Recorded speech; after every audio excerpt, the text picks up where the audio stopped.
Hi,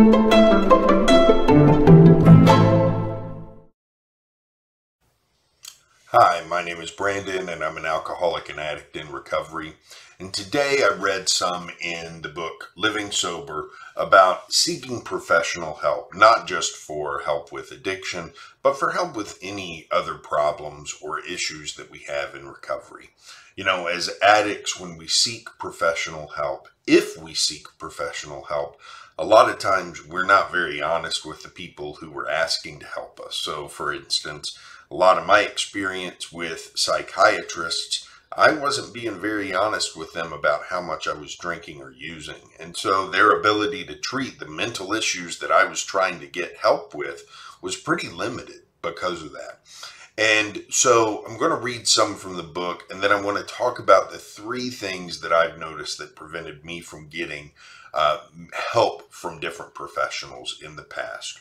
So from the book, they say, one's need for a helping hand is no sign of weakness and no cause for shame. Pride that prevents one from taking an encouraging boost from a professional helper is phony. It is nothing but vanity and an obstacle to recovery. The more mature one becomes, the more willing one is to use the best possible advice and help. So that's one thing, pride. That prevents us from seeking the help that we really need, both in our addiction and in recovery. Here's another part of this. In fairness, we have to confess that problem drinkers are not exactly the easiest people to help.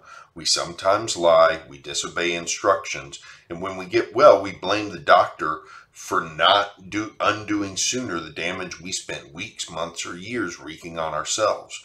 Not all of us paid our bills promptly, and time after time we did our best to sabotage good care and advice to put the professional person in the wrong.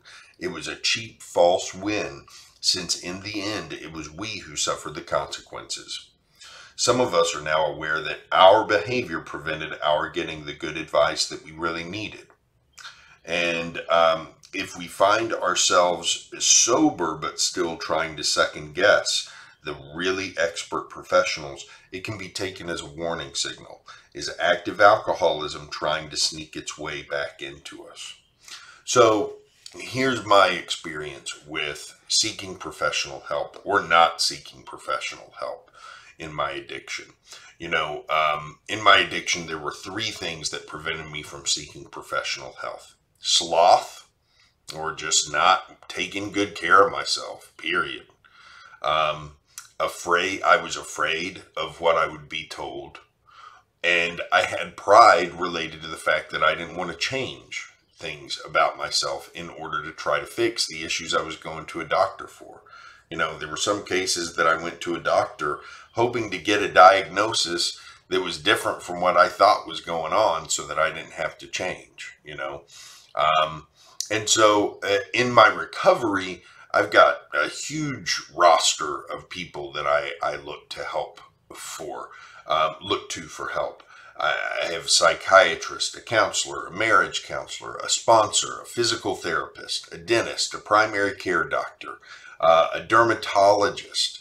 You know, I've been worried for years about some abnormal looking moles that I've had on my skin. But in my addiction, I would just, that worry would come up every now and then I'd use or drink enough to forget about it and to let it go.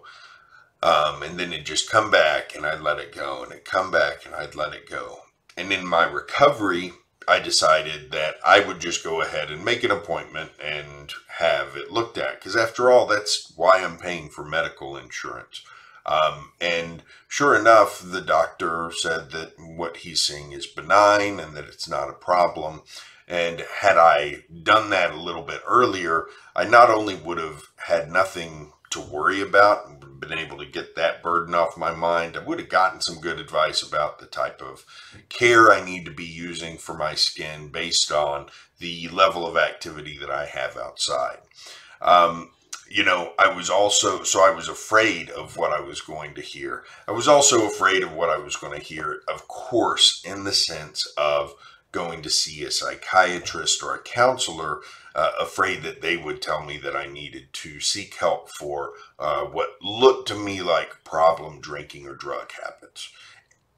This was a big one for me. You know, the fact of the matter is, if you are going to a psychiatrist and asking for help with mental health problems and not being honest with them about your drug or alcohol use, there is a almost 100% chance that your drug and alcohol use is contributing directly to those mental health problems.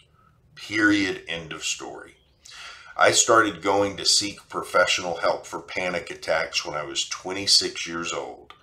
I was not honest with my doctors about my drug and alcohol use.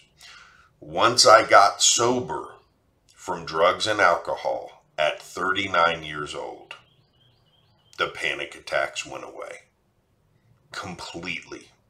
I have not had a panic attack since December 16th, 2019, and that is the day I got sober from drugs and alcohol.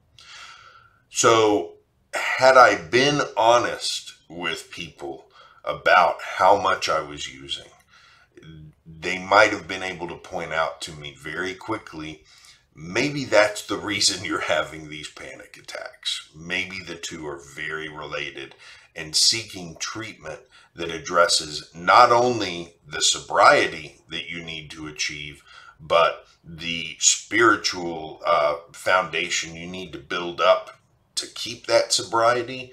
Maybe those things combined will help to eliminate or at least reduce the panic attacks. So, but I had to learn that for myself because of the third thing that prevented me from seeking professional help, which was pride. I didn't want to change, and I thought I knew better. Thought I knew better than the experts. And this is a tough one. You know, we live in a society where there is a lot of distrust of experts. And it's, as far as I'm concerned, it's a sad thing. We have learned to, as a society, we question experts all the time. And while I agree that questioning attitude and a natural curiosity to discover more information for yourself is a good thing, I also think that it's important that we trust the experts in our lives. They work to achieve their expertise for particular reasons. And I can tell you that most of the time when I find myself not trusting an expert in some field, it is related to one of these three things. It's either related to, and typically it's related to either fear. I'm afraid that what they're saying, of what the truth of what they're saying means, or I'm prideful and I don't want to accept what I need to change in myself if what I start to believe that what they're saying is true. So we need to learn to listen to the people in our lives who are experts in the things we're trying to seek help with. It's extremely important in recovery to get help when we need it and to look to professionals to get that help. Whether it's people who are helping us with mental health, physical health, or even other problems that we have, financial problems, getting in shape, even just a life coach to help us contend with just the regular day-to-day things that are bothering us and help us to get into kind of the motivational space that we need to. These are all people who are there available to help our lives become what we really hope for them to be in recovery. But if we're not willing to listen to those people or seek their help out in the first place, we're never going to benefit from the expertise that they've built up over time and that they've learned from other experts who are relying on a pretty substantial foundation of knowledge and of learned expertise over a longer period of time. So, really important stuff for the recovering addict. I hope that nobody out there is not asking for help when they need it. You know, asking for help in general is one of the cornerstones of any good recovery program. And so it's really important that you get in the habit of doing this and then being honest with the people who you're asking for help. It's super important to have that honesty and to let them know directly what's going on, what you're feeling, and because when you're honest and open about what's going on, that's when people are more likely to be able to help you in general. Hope you all have a good day, and I'll be back here tomorrow with more.